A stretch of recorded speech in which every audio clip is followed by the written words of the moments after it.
Los lípidos. Hoy veremos su clasificación, veremos al ácido graso y también abundaremos en el metabolismo lipídico. Los lípidos son macromoléculas que conforman una amplia variedad de compuestos, como grasas, aceites, esteroides, ceras e incluso jabones. Como dato, son también muy importantes para la nutrición. De hecho, los lípidos que son relevantes para el cuerpo humano en general son las lipoproteínas, los ácidos grasos esenciales y las vitaminas liposolubles, entre otros. Hay que recordar que las lipoproteínas son aquellas que funcionan como transportadores de lípidos y vitaminas hacia el torrente sanguíneo. Por su parte, los ácidos grasos esenciales y las vitaminas liposolubles tienen un alto valor energético. En cuanto a la clasificación de los lípidos, se clasifican en simples y complejos, no más. Los simples son ésteres de ácidos grasos combinados con alcohol. De aquí se derivan las grasas y las ceras. Y en cuanto a los lípidos complejos, son ácidos grasos más alcohol más otro grupo químico. Aquí saldrían los fosfolípidos, los glucolípidos y las lipoproteínas. Y en cuanto a los que funcionan como precursores y derivados, tenemos a los ácidos grasos, a los gliceroides, a los esteroides y a los cuerpos cetónicos. Bien, el ácido graso es la unidad de organización.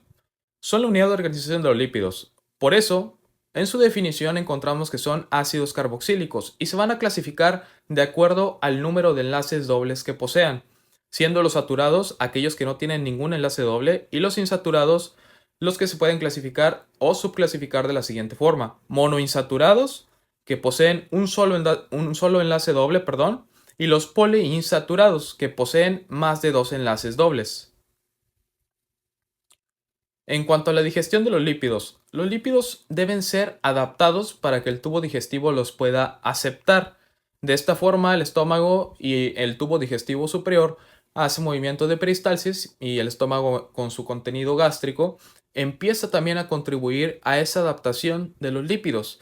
Pero después en el duodeno ocurren procesos de hidrólisis y, más aparte, coadyuvado con las distintas enzimas y complejos, van a ir digiriendo los lípidos poco a poco, hasta que puedan llegar a la absorción intestinal. Los lípidos se absorben en las microvellosidades del enterocito, que recuerden ustedes que los enterocitos tienen un borde en cepillo que corresponde a sus microvellosidades, o pelos de lote, si lo quieren recordar de esa forma.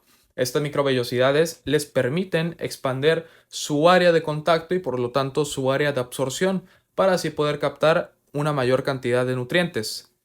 El enterocito también va a mezclar el uso de distintas enzimas para terminar la digestión de los lípidos. Pero, ¿cuáles son esos compuestos que nos ayudan a digerir a los lípidos? Tenemos a las sales biliares, que obviamente conforman a la bilis, y tenemos también al jugo pancreático, que es una combinación y mezcla de distintas enzimas como amilasa o lipasa. Los kilomicrones, por su parte, permiten la movilización de lípidos al sistema circulatorio o linfático, y es que después de absorberse en el intestino y aprovechar todo ese potencial nutricional, los lípidos también pueden adaptarse para formar kilomicrones y realizar la función que les acabo de comentar, o bien algunos triglicéridos se suman con otras proteínas para formar lipoproteínas de densidad variable, o bien el otro camino, que serían los kilomicrones. Hablando de la lipólisis, que es una de las rutas metabólicas en donde están involucrados los lípidos y donde son protagonistas. La lipólisis, si nosotros extrajéramos el significado etimológico, sería ruptura de grasas mediante hidrólisis, y esa hidrólisis tiene como finalidad obtener energía.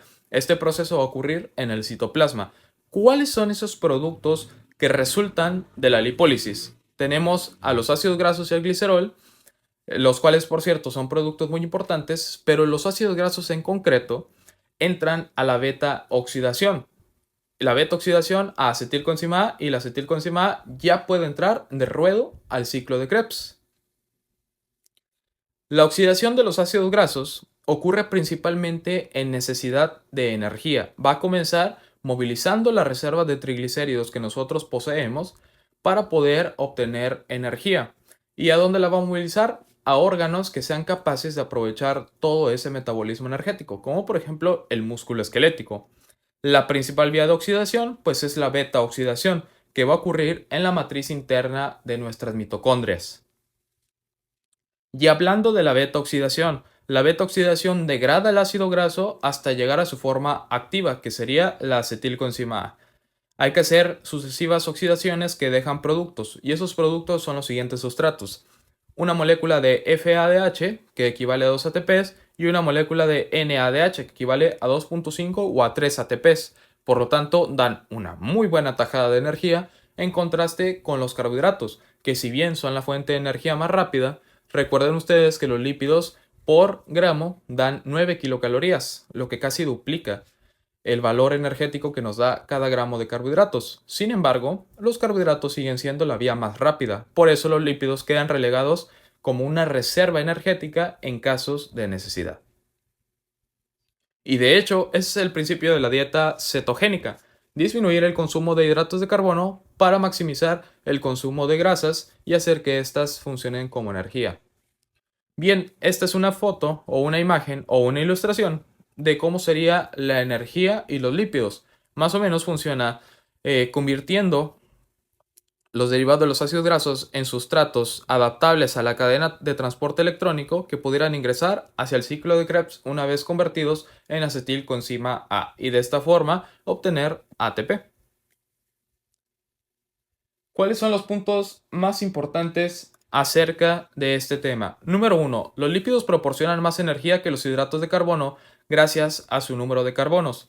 2. A diferencia entre los tipos de ácidos grasos, ¿cuál es la mayor diferencia? Pues el número de enlaces dobles, siendo los que no tienen enlaces dobles los saturados y los insaturados los que tienen un enlace doble o más, considerando dentro de ellos los monoinsaturados como los que tienen un enlace doble y los poliinsaturados como los que tienen dos o más enlaces dobles. En cuanto al metabolismo de lípidos, este se considera como la fuente de energía principal en ausencia de los hidratos de carbono. Y por último, la beta oxidación y la lipólisis son las principales rutas metabólicas de los lípidos. Hasta aquí el video de hoy. Nos vemos para tu siguiente lección de bioquímica.